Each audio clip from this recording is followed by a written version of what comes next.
Hello, everybody. It is Thursday, the 6th of January. I want to talk about two things today. One is hope, and the other is humility. And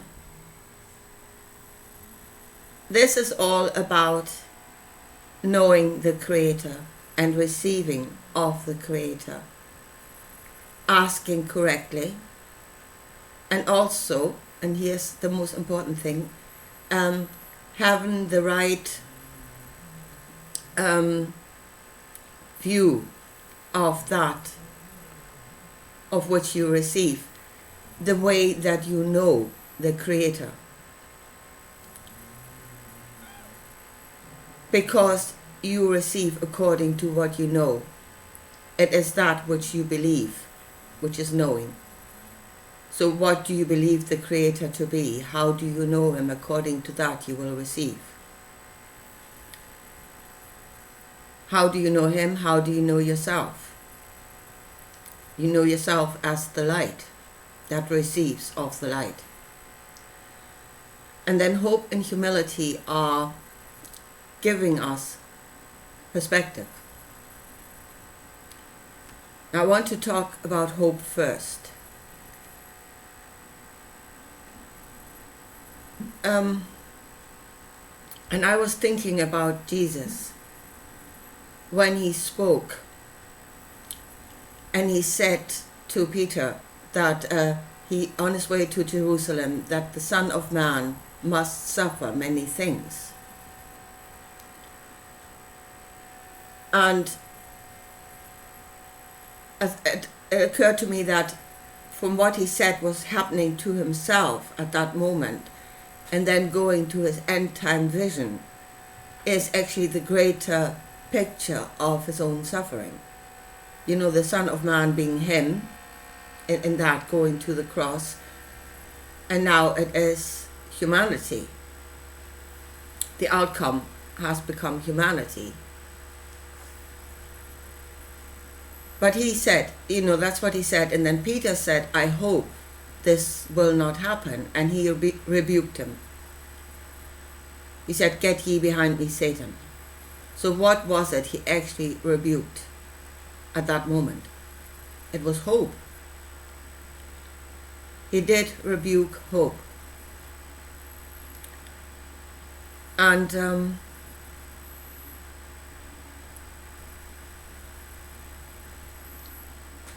so again, what I say about Jesus is do as he said. Listen to what he said, not to what he did.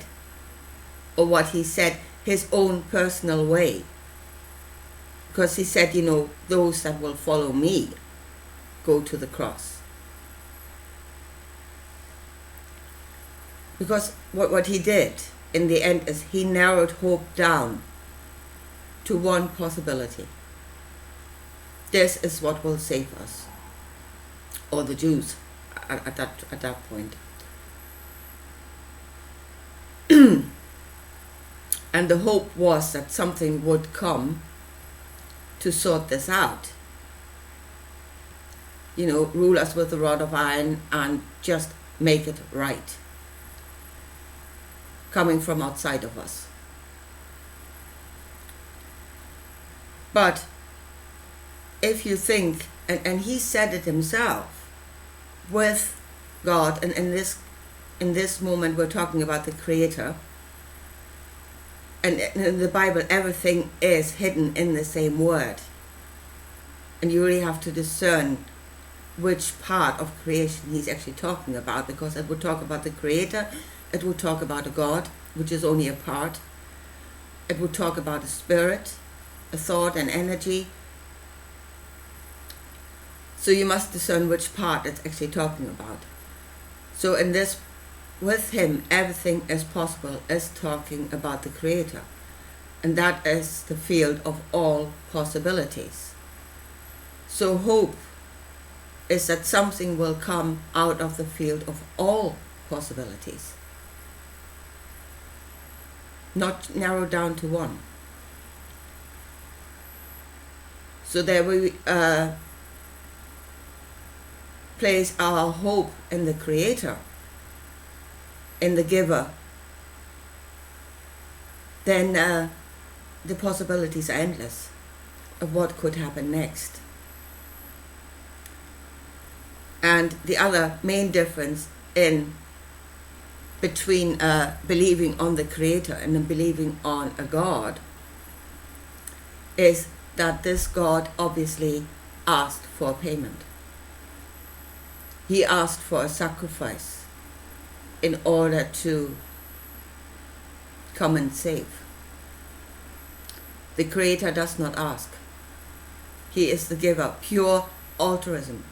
He does not ask for anything. He does not judge. Anything is possible. And again, that knowledge that he brought of the Creator sets you free. You're no longer a slave to one outcome, and that you must give to that outcome in order for it to happen, that you must sacrifice yourself to that outcome. Anything is possible.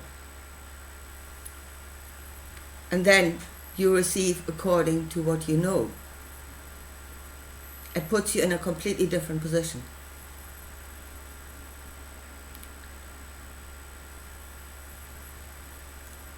Now, the next thing, and again, this is all about our relationship with the Creator. The next thing is humility. That's another thing I was thinking about a lot. What is that actually? I mean, we're told we're but dust. We're nothing. And if you're realistic about the whole thing and you really think yourself in relation to a universe, as far as we can think, you are but a speck of dust on a little rock that is nothing in everything, So yes, you are extremely small. You are extremely small. You're also extremely flawed. You keep getting it wrong.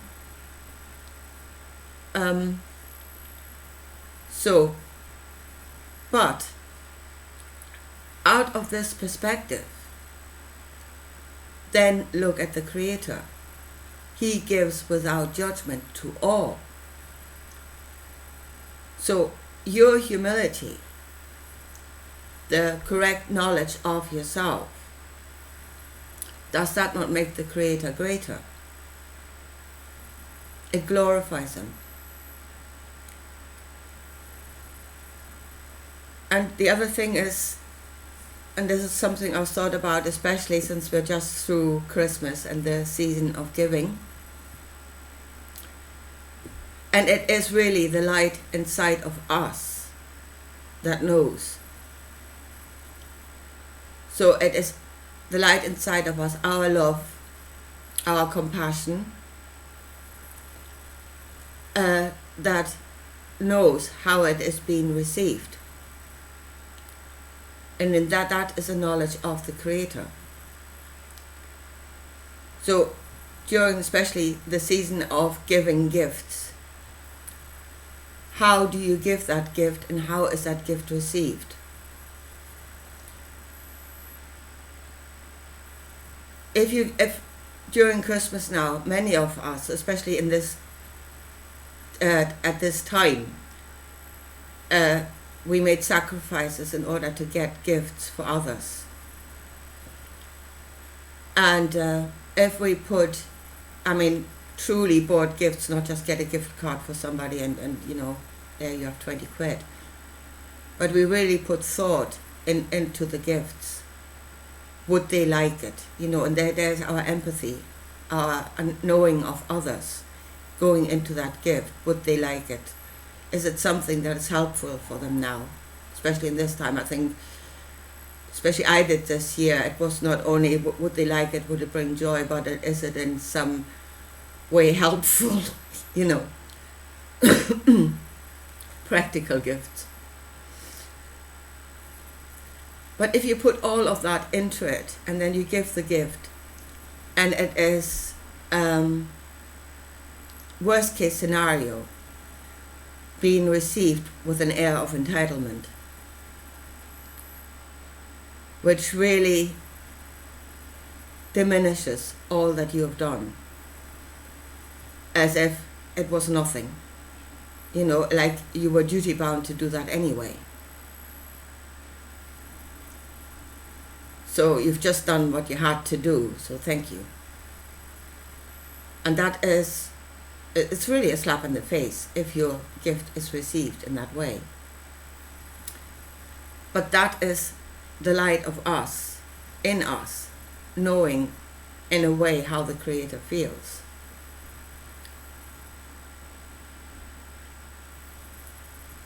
So, and again, acknowledging the thought, acknowledging the love that is in that gift. And you do that, you cannot do that out of an air of entitlement. You will never do it.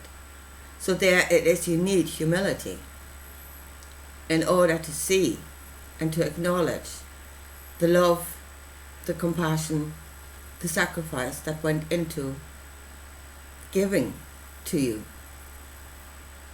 And then only then do you acknowledge the gift correctly. And I mean, for us to receive gratitude, to receive joy, then it's all worthwhile. You know, what you've been through in order to get this thing is then, it just makes it all worth it. So in this place, that is the place of humility. That again glorifies the giver. It makes him bigger. He did not judge you. He did not care how small you are. He took out of all possibilities. And then you can, that is actually something that could get you out of fear. If you knew that, that is a knowing that we need to have. Because it would take you out of fear. So, but again, these two words, hope and humility, used in the correct way. Do not narrow down hope to just pin all your hope on one thing, and worst of all, pin it on a man or a God. But believe on all possibilities being given to you and those around you. Do not pin your hope on something that wants repayment, because it will, most likely you're dealing with something that is for myself. For myself. I want to get something out of this. And then the more they get out of this, the less the thought of actually giving. You know, it becomes smaller. You can see that in this world. The thought of giving is becoming increasingly smaller because they have realized they can get something out of it. So again, the all does not ask in return. So there is where your hope and your asking should be. And then humility means that it doesn't matter how small you are. If you're dust, fine. You still receive. You do not block the blessing yourself through judgment of yourself, because then you know the giver does not judge.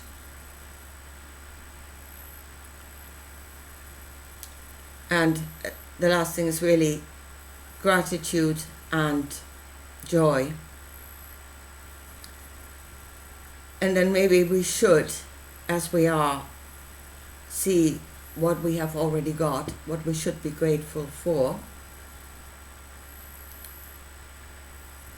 and then know that, yes, we're still in lack in some way or another. There's something happening here or there that we need something for, and then know that we can still receive. There is no end to what we can receive. It is endless.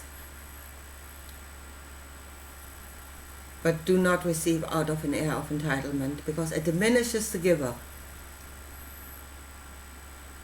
And if you diminish the giver, then that which you believe on actually becomes smaller. And you do not want to make the giver smaller. You want to make the giver as big as he can possibly be. Know him in that way. Anyway, I think I leave it at that for today, and I'll talk to you again soon. Bye.